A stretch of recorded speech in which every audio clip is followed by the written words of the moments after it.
বকেয়া ডিএ বা মহার্ঘ ভাতা ইস্যুতে ফের তীব্র হল রাজ্য কেন্দ্র কর্মচারী সংঘাত। দেশের শীর্ষ আদালতের স্পষ্ট নির্দেশের সত্ত্বেও পশ্চিমবঙ্গ সরকার এখনও প্রাপ্য ডিএ পরিশোধ করেনি। এই অভিযোগে রাজ্যের বিরুদ্ধে সুপ্রিম কোর্টে আদালত অবমাননার দায়ের করল সরকারি কর্মীদের সংগঠন সংগ্রামী যৌথ মঞ্চ। সংগঠনের দাবি, এর আগে রাজ্যের মুখ্য সচিব ও অর্থমন্ত্রীকে আদালত অবমাননার নোটিশ পাঠানো হয়েছিল। সেখানে স্পষ্ট করে জানানো হয়েছিল, অবিলম্বে সুপ্রিম কোর্টের নির্দেশ কার্যকর না হলে বিকল্প আইনি পদক্ষেপ নেওয়া হবে। কিন্তু মঞ্চের অভিযোগ, সেই নোটিশের পরেও প্রশাসনের তরফে 25% বকেয়া ডিএ মেটানোর কোনো সিদ্ধান্ত বা পদক্ষেপ গ্রহণ করা হয়নি। ফলে বাধ্য হয়েই ফের সুপ্রিম কোর্টের দ্বারস্থ হয়েছে তারা। উল্লেখ্য, ডিএ মামলার আগে শুনানির শীর্ষ আদালত স্পষ্ট করে দিয়েছিল, রাজ্যকে বকেয়া ডিএর 100% পরিশোধ করতে হবে।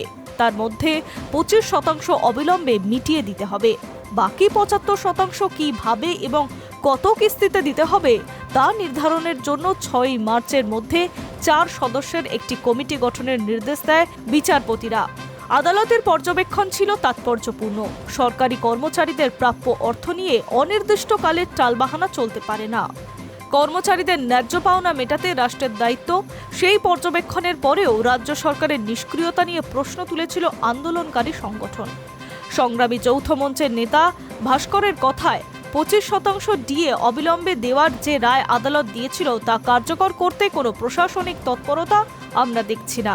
ইচ্ছাকৃতভাবে আদালতের নির্দেশ অমান্য করা হয়েছে বলেই আমাদের ধারণা। তাই আদালত অবমাননার মামলা করতে বাধ্য হলাম। এই ইস্যুতে রাজনৈতিক চাপও বাড়ছে। বিজেপি সাংসদ তথা কেন্দ্রীয় শিক্ষামন্ত্রী সুকান্ত মজুমদার রাজ্য সরকারকে তীব্র আক্রমণ করে দাবি করছেন, এই সরকার ডিএ দেবে না। কর্মচারীরা আদালতে লড়াই করছেন, তাদের প্রতি আমাদের সম্পূর্ণ সমর্থন। কয়েক মাস পর পশ্চিমবঙ্গে বিজেপি সরকার গঠিত হলে কেন্দ্রীয় হারে ডিএ ব্যবস্থা নেওয়া হবে। কেন্দ্রীয় হারে ডিএ দেওয়ার ব্যবস্থা করা হবে।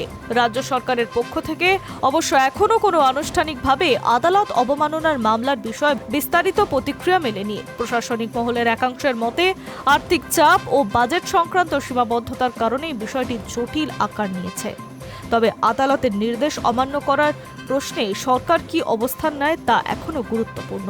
ডিএ ইস্যুতে বহুদিন ধরেই রাজ্যের কর্মচারীদের আন্দোলনের কেন্দ্রে কেন্দ্রীয় ও রাজ্য সরকারি কর্মীদের ডিএ হারের ফারাক নিয়ে দীর্ঘদিন ধরে অসন্তোষ রয়েছে। শীর্ষ আদালতের নির্দেশের পর কর্মচারীদের একাংশরা আশাবাদী হলেও বাস্তবে টাকা না মেলায় ক্ষোভ আরও তীব্র হয়েছে। এখন নজর সুপ্রিম কোর্টের পরবর্তী পদক্ষেপের দিকে। আদালত অবমাননার মামলায় কি অবস্থান নেয় শীর্ষ আদালত এবং রাজ্য সরকার কিভাবে তার জবাব দেয় তা নির্ধারণ করবে এই বহুল আলোচিত ডিএ লড়াইয়ের পরবর্তী অধ্যায়ে। Hi news network.